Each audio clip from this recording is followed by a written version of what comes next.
西就在上面了。对。辛苦啊，谢谢。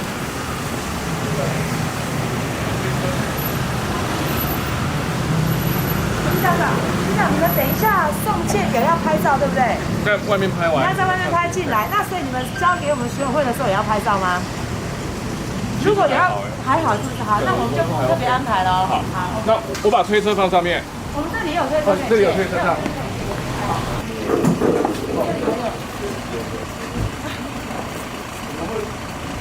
基本上我们实际还是会在交接时间，我们应该是开展。我想那个很多的朋友很关心我们这个联署书的分量。那原则上来讲，我们在这一次的2阶的联署，我们法定的份数是31450嘛。那我们这一次今天送出来的那个联署书，总共是38888份，38888这样。有备份吗？有，我们总部不只有备份，而且昨天晚上10点还有民众送件。今天早上我们刚刚出门之前，也有民众再度来送件，所以我们的联署书还是持续会收。为什么？因为有个资的问题。那有些民众的个资等等这些，既然他已经写了交给朋友，如果回到我们总部来，就还是一样在我们那个收件中心会把它保留着。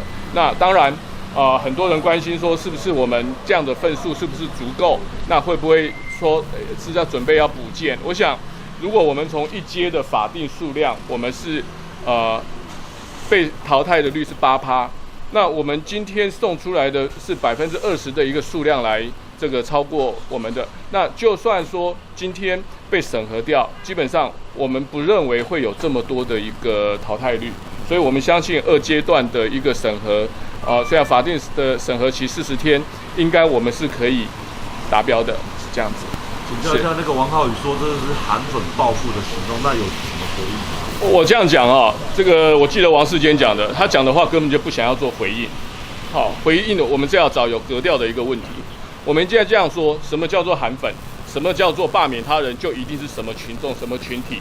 今天我们送出将近4万份的联署书，我请问你，这些人全部都是韩粉吗？只要支持罢免他的人，他都可以污名化。这就是为什么今天他会被罢免的原因，就是因为他讲话根本毫无根据、毫无依据，只是讲他要讲的话，他想要挑起的一个族群对立。如果今天他真的讲的话有根据，我相信不会有这么多人愿意站出来罢免他，是这样子。所以我觉得不用回应。是。应该是说，接下来投票的门槛怎么样去把那个票尽量催出来？我们这样讲哈，投票门槛基本上将近8万份的一个这个选票，我相信啦，因为我们在做2阶联署的时候，有非常多的公务人员，他不愿意来签署，他不愿意的原因是因为他不敢，他想要签，但是他不敢签。好，我们实际的例子，我们自己就有遇到，就是民众他到我们服务处来签联署书，签完之后，第2天他打电话进来，希望我们把它撤掉。那问他原因，他说他担心被查。所以你就会知道，2020我们现在是最自由的一个世代，但是也是民众最恐慌的这个政府单位。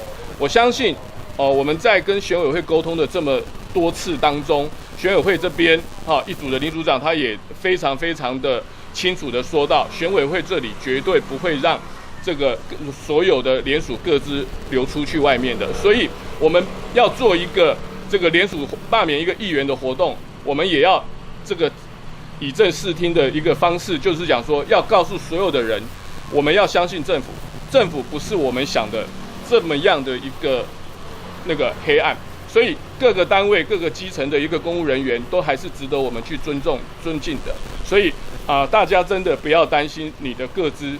联署的个资会被流传出去，这是绝对不会的。这样，那未来我们在这个2阶今天审核送件之后，我们后续总部跟整个一个团队会再持续的规划3阶段的一个打法。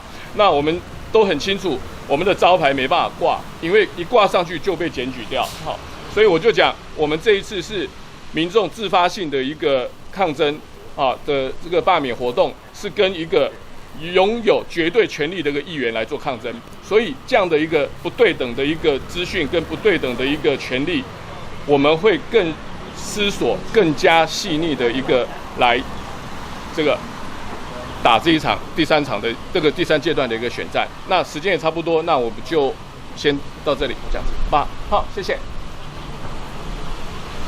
一起进来。我们现在已经到了。我们都进来，我们要进来点清点的人员，我们一起进来，我们工作人员。好，就这样子了。好 ，OK， 好，你跟。谢谢啊。现在要正式回收。